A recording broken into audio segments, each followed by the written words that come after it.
এই লেকচারে শুরু করব আমরা এমওভি এ কমা এম ইনস্ট্রাকশনটাকে। প্রথমে এর টাইমিং ডায়াগ্রাম দেখব, অবভিয়াসলি প্রথমে এর মানেটা বুঝবো, তারপরে টাইমিং ডায়াগ্রামটা কিভাবে করতে হচ্ছে সেটা কিন্তু আমরা দেখব। চলে আসি। তো এমওভি এ কমা এই যে ইনস্ট্রাকশনটা, এটা কত বাইটের ইনস্ট্রাকশন ফার্স্ট প্রথমে দেখব। এমওভি এ কমা এম এর মধ্যে সবই কিন্তু অ্যালফাবেটস আছে, তাহলে বুঝতে পারছি অ্যালফাবেটসগুলো সবই একসাথে যদি রাখি তাহলে এটা কিনা 1 বাইট ইনস্ট্রাকশন। কেন এটা সবই অ্যালফাবেটস, আর অ্যালফাবেটের রেসপেক্টে যে হেক্স কোডটা আছে সেটা কিনা 788, যেটা আমাদের ল্যাব ম্যানুয়ালে যদি দেখো তোমরা এটা তোমরা দেখতে পাবে। ঠিক আছে, 78 হচ্ছে 8 বিট, তাহলে এটা 1 বাইট, তাহলে একবারে কিন্তু এটা তুলে নিয়ে চলে আসবে।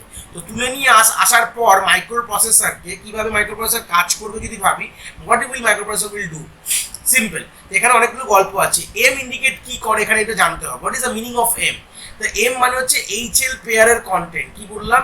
এইচএল পেয়ার, যে আমাদের রেজিস্টার পেয়ারটা আছে এর মধ্যে যেটা লেখা রয়েছে, ধরো এর মধ্যে তোমরা 80 আর 50 মানে 8050 মেমোরি লোকেশনের গল্প এখানে বলছি। এম মানেই কিন্তু এখানে ইন্ডিকেট করবে এইচএল পেয়ারের মধ্যে যে কন্টেন্টটা আছে তা সেই মেমোরি লোকেশনের গল্প কিন্তু এখানে বোঝাচ্ছে। মুভ কথাটার মানে হচ্ছে এম হচ্ছে একটা মেমোরি লোকেশন, সেখান থেকে ভ্যালু এতে নিয়ে যাব।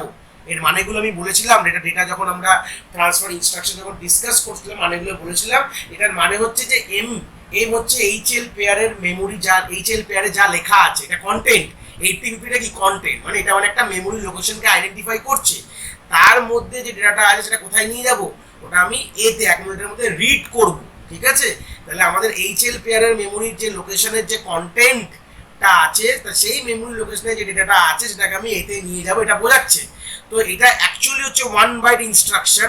এইবার কথাটা ভালো করে ভাবো যে এখানে কি ব্যাপারটা এখানে হচ্ছে। চলে আসি, তাহলে এখানে গল্পটা যদি ভেবে দেখো তাহলে আমাদের এখানে কি কি হচ্ছে, যেখানে কতগুলো সাইকেল লাগছে। তাহলে এক হচ্ছে আমাদের 1 বাইট, মানে আমরা যদি ধরে নাও 8000 মেমোরি লোকেশন থেকে আমি কোড লেখা শুরু করেছি। আমি তো প্র্যাকটিক্যালি দেখাবো যেখানে কিনা ফার্স্ট লাইনে আমার যে এমওভি এ কমা এ ইনস্ট্রাকশনটা, যেটা 1 বাইট ইনস্ট্রাকশন বা 8 বিট, যেটা 78 এইচ কিন্তু লেখা আছে।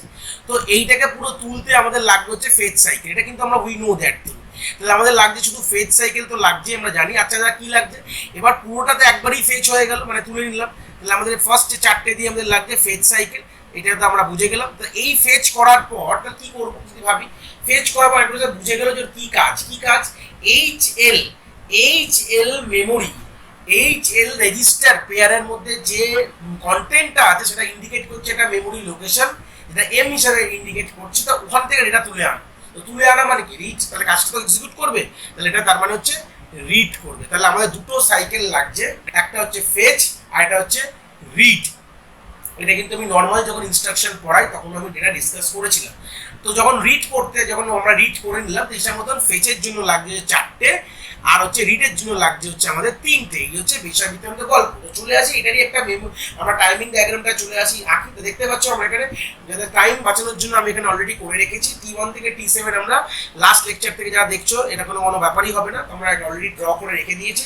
তো প্রথম 4টে বোঝাচ্ছে যে ফেজের জন্য, তারপরে 3টে আমাদের রিডের জন্য বোঝাচ্ছে। এইটুকু তো বুঝে গেছে। আমাদের যেমন A8 থেকে A15 মানে এতগুলো যে এই জোনার অফ হায়ার অর্ডার অ্যাড্রেস বাস, যেটা যে হায়ার অর্ডার বাস যেটা আছে, HOB মানে হায়ার অর্ডার বাস যেটা বলতে পারো।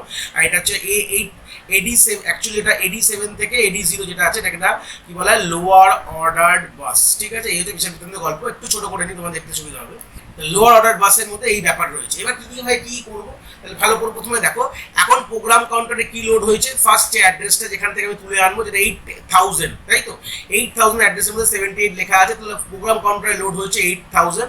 তো 8000 মধ্যে এই 80 আর 00, তাহলে 80 হচ্ছে হায়ার অর্ডার অ্যাড্রেস HOA, এটা হচ্ছে লোয়ার অর্ডার অ্যাড্রেস LOA। তো হাই অর্ডার অ্যাড্রেসটা কোথায় বসবে, আমাদের হাই অর্ডার বাসে বসবে। হাই অর্ডার বাস মানে হায়ার অর্ডার বাসে বসবে, তাহলে 80H এখানে বসবে, আর এখানে কি বসবে 00H বসবে। এটা কতক্ষণ থাকবে, এটা কিন্তু only for the first clock pulse, যেখানে ALE এর ভ্যালু হাই। এটা কি ইন্ডিকেট করছে, জাস্ট একটু পেনটা চেঞ্জ করে নিই, তোমাদের বুঝতে ক্লিয়ার হবে। এই জায়গাটা আমরা ইন্ডিকেট করছে যে আমার এটা কিন্তু হাই, মানে হচ্ছে এটা কি বুঝছি আমরা, যে এই মোমেন্ট অফ টাইমে বোথ দ্য বাসেস মানে লোয়ার আর হায়ার ইন্ডিকেট করছে আমাদের এটা অ্যাড্রেস ফ্লো হচ্ছে। ঠিক যখন এলি সেকেন্ড ক্লক পালসে এলি ভ্যালু 0 হয়ে যাওয়া, মানে কি বুঝলাম যে এই পোর্শনটা যে আমার ডেটা আসবে, মানে এখন ডেটা বাস থেকে ডেটা আসবে। তো এখানে আমাদের কি থাকবে, ডেটাটা কি থাকবে 78H, তাহলে এখানে লিখে ফেলো 78H, কিন্তু ডেটাটা কিন্তু আমরা নিয়ে আসবো কোথা থেকে, নিয়ে আসবো হচ্ছে আমাদের মেমোরি থেকে নিয়ে আসছি, ব্যাস এইটুকু শেষ। এটা হয়ে যাওয়ার পর কি থাকবে, ডটেড লাইন থাকবে। কি থাকবে, ডটেড লাইন ইন্ডিকেট করবে এখন ডেটা বাসে কোনো কাজ হচ্ছে না। আর এই জায়গাটা আমরা সবসময় বলেছি যে ফেচ করার সময় তিনটে স্টেপ ধরে আমরা 80Hটাকেই লিখবো, ঠিক আছে, এখানে হোল্ড করে থাকবে। তারপরে একটা ক্লক পালস এখানে আনস্পেসিফাই মানে ক্লিয়ার হয়ে যাবে। এটা ক্লিয়ার হয়ে গেলে বা এটাকে ইউএনএস মানে আনস্পেসিফাইড, ঠিক আছে। প্রত্যেকটা লেকচারে আমি এটা এক্সপ্লেন করছি, তোমাদের আশা করি যারা কন্টিনিউশন দেখছো কোনো অসুবিধাই হওয়ার নেই। আর তারপর হচ্ছে T5 থেকে নতুন টি স্টেট মানে নতুন ক্লক সাইকেল মানে আমাদের মেশিন সাইকেল শুরু হয়ে যায় রিডের জন্য। তো সেকেন্ড এবার গল্পটা রিড কোথা থেকে হবে। দেখো আমরা যখন প্রথম 78H যে মাইক্রোপ্রসেসর এই কমান্ডটা পেয়ে বুঝে গেল কি কাজ করবে, মানে HL পেয়ারের মেমোরি লোকেশন থেকে কি করবে, রিড করবে। সিম্পল, কোথায়, অ্যাকুমুলেটরে। তাহলে হিসাব মতন কি, এইচটা আর এলটা ভাবে না, এইচ একটা রেজিস্টার রয়েছে, এটা এল একটা রেজিস্টার রয়েছে। এইচ এর মধ্যে 80 আছে, এটার মধ্যে 50 আছে। এটাকে জুড়ে কি হবে 8050, যেটা কিন্তু মেমোরি লোকেশন, যার মধ্যে কিছু ভ্যালু হতে থাকতে পারে, যাই থাকুক না কেন আমি এক্স এক্স ধরছি, কোনোটা ভ্যালু আছে। তার মানে কি, এইটা হচ্ছে আমার হায়ার অর্ডার অ্যাড্রেস, এখান থেকে তুলে আনতে হবে। তাহলে অ্যাড্রেস বসে কি ফিট হবে, এই দুটো জিনিস ফিট হবে। তাহলে আমার এখানে হায়ার অর্ডারে আমার এইচ ফিট হবে, আর লোয়ার অর্ডারে আমার এল ফিট হবে। কেন কেন বা জিনিসটা ক্লিয়ার করে নাও। হায়ার অর্ডারে কেন এইচ ফিট হলো, কারণ কি এইচ এর মধ্যে আমার হায়ার অর্ডার অ্যাড্রেসটা আছে, আর এল এর মধ্যে কি আছে, লোয়ার অর্ডারটা আছে, যেটা আমরা এখানেও ভাগ করেছিলাম। তাহলে আমাদের এইচ এর এই বাসের মধ্যে আমার কি যাবে, আমার এই বাসের মধ্যে যাবে হচ্ছে আমার এইচ যাবে, আর এখানে আমাদের এল যাবে for the first clock pulse, যেখানে কিন্তু আমার এল এর ভ্যালু কিন্তু আমার হাই আছে, ঠিক আছে।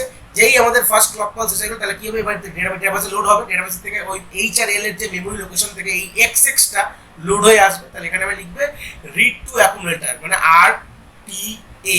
RTA এর ফুল ফর্ম হচ্ছে রিড টু অ্যাকুমুলেটর। আমি পাশে ছোট হয়ে গেল তাই লেখা যাবে না বলে, তোমরা কিন্তু পরীক্ষায় পুরো লিখবে রিড টু এসএসসি লিখে দেবে, রিড টু অ্যাকুমুলেটর, মানে যেটা আছে সেটা কোথায় রিড করবো, অ্যাকুমুলেটরের মধ্যে।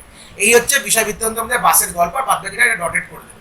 আমার তো এই জায়গাটা শেষ, এই জায়গাটা আমার তো শেষ হয়ে গেছে, তো আমি শেষ লাইনটা ড্র করিনি যদিও, এরকম ব্যাপার। এবার হচ্ছে আইও বাই এম বার, পুরোটা কার সাথে কাজ হচ্ছে, মেমোরির সাথে কাজ হচ্ছে। তাই জন্য কি হবে, আইও বাই এম বারের ভ্যালু কিন্তু সবসময় 0 হয় যখন মেমোরির সাথে কাজ করে। হয়ে গেল S1 এর ভ্যালু কি হবে, S1 এর ভ্যালু ইনিশিয়াল ফেজে হাই হবে। কেন, প্রথমটা চারটের জন্য ফেচ করছি তাই জন্য এটা হাই। তারপরে কি হচ্ছে, রিড করছি, তাহলে S1 মেনলি ইন্ডিকেট করে রিডের জন্য। রিড হলে কি হয়, ভ্যালু আমার 1 থাকে। যখন S1 স্ট্যাটাস লাইনের ভ্যালু সবসময় রিড করলে 1 থাকে, তাহলে এটা কিন্তু পুরোটাই হাই রইল।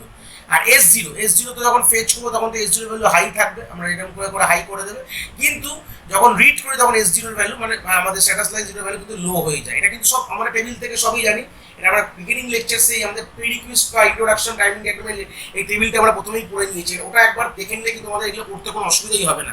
আর দেখো রিডের জন্য, রিড কখন হবে, জাস্ট এইগুলো মাথায় রাখবে, ডটেড করে নেবে, মানে এই পোর্শনে যখন রিড হয়েছে, ঠিক আছে, তাহলে সেই পোর্শনে লো হবে, বাদ বাকি সব কি হবে, হাই হবে। তাহলে তুমি করে নেবে, এটা একটা হাই হচ্ছে, তাহলে এই পোর্শনে গিয়ে আমার কি হবে, শুধু লো হবে, ঠিক আছে। আবার আমার হাই হতে থাকলো, ঠিক আছে। রিড যখন রিড হয় তখন শুধু রিডের ভ্যালু কি হয়, হাই হয়। তাহলে এই পোর্শনটাই রিড হচ্ছে, তাহলে আমাদের এই পোর্শনটুকুর জন্য শুধু রিডের ভ্যালু কি হবে, লো হবে, ঠিক আছে। বাদ বাকি সময়ের জন্য যেটুকু থাকবে এটাকে 19-20 করবে, অত একত্রিত করা যাবে না। যেটুকু পোর্শনের জন্য রিড হয় সেটুকু পোর্শনের জন্য রিডের ভ্যালুটা সবসময় কি হয়, লো হয়, বাদ বাকি সময় রিডের ভ্যালু হাই হয়। সেম রাইটের জন্য গল্প, যদি রাইট হয় তো রাইটের ভ্যালু লো হবে, নাহলে কিন্তু হাই থাকবে। তো এখানে তো রাইটের তো হয়নি, তাই জন্য রাইটের ভ্যালু সবসময় কি হবে, হাই থাকবে। এই ছিল হচ্ছে আমাদের 7 স্টেট, টি স্টেট 7 এর জন্য। আমরা ফার্স্ট লেকচারে যেখানে এমওভি আমাদের যখন বেসিক পড়েছিলাম, এ কমা মানে আমাদের রেজিস্টার টু রেজিস্টার মানে বি কমা সি যদি মুভ করতে হয়, বা এ কমা বি এরকম মুভ করতে হয়, এগুলো আমরা দেখেছিলাম। মানে এটা 4 বাইটের ছিল, মানে 4টি স্টেট, 4 বাইট বলবো না, 4টি স্টেট। তারপর আমরা 13 করলাম, মানে এটা তোমরা দেখে নিতে পারি। তারপর আমরা 13 করেছি, তারপর আমরা 10টি স্টেটের করেছি। মানে ইন যে ইনস্ট্রাকশনটা আছে, ইন আমাদের পোর্ট নাম্বার, এখন আমরা 7টা করলাম। তাহলে এই 4টে ধরনের জনারেরই আমাদের টি স্টেটের মানে ইনস্ট্রাকশন কিন্তু ম্যাক্সিমাম আছে। এছাড়া মানে আমাদের এক্সট্রাস মানে বলতে পারো যে যেখানে আমাদের 15 আছে, আমাদের 18 আছে, নেই বলবো না, অবভিয়াসলি 16 আছে অ্যাকচুয়ালি, 15 নেই 16 হয়, 13 পর হচ্ছে 16 আমাদের, তো আছে নেই 15ও আছে। তো সেগুলো খুব সচরাচর আমাদের পরীক্ষায় দেয় না। তো আমাদের মেনলি ফোকাস করে এইগুলোর উপরে, যেখানে যে 7টা টি স্টেট, 4টে টি স্টেট তো খুব ছোট হয়ে যায়, দেয় না। 13টা দিতে পারে, 10টা দিতে পারে। এই যে ইনস্ট্রাকশনগুলো যেগুলো এই টি স্টেটগুলোতে পড়ছে, মেনলি ডেটা ট্রান্সফার ইনস্ট্রাকশনগুলোই মেনলি দেয়, খুব একটা অ্যারিথমেটিক্যাল লজিক্যাল ইনস্ট্রাকশন টি টাইমিং ডায়াগ্রাম দেয় না। মেনলি দেয় হচ্ছে ডেটা ট্রান্সফারের পরীক্ষা, ডেটা ট্রান্সফার ইনস্ট্রাকশনগুলোই দেয়। তো তোমাদের এই জনারগুলো একটু করিয়ে দিলাম, বাদ বাকিগুলো একটুখানি বাড়িতে দেখবে, প্র্যাকটিস করে যে ইনস্ট্রাকশন সেট লেকচারসগুলোকে ভালো করে গো থ্রু করে প্রত্যেকটা ইনস্ট্রাকশন যদি এরকম টাইমিং একবার বানাতে পারো, বানানোর জন্য কী লাগবে আমি এখানে এক্সপ্লেন করে দিলাম, কী আমাদের ফিল্ডগুলো লাগবে টাইমিং বানাতে, যে A15 A8 আমরা ইন্ট্রোডাকশন পোর্শনও করেছিলাম যে কী আমাদের ফিল্ড রাখতে হবে টাইমিং করার জন্য। তো সেই যে দেখতে পাচ্ছ এগুলো আমাদের বাঁ দিকে লেখা রয়েছে, A15 থেকে A8 A7 A0 ALE, এগুলো রেখেই কিন্তু আমাদের সব টাইমিং করতে হয়, এর থেকে বেশি কিছু রাখতে নেই। তো এই ছিল হচ্ছে এমওভি A, M এর টাইমিং ডায়াগ্রাম। আশা করি তোমরা এই কনসেপ্টটা বুঝতে পেরেছো।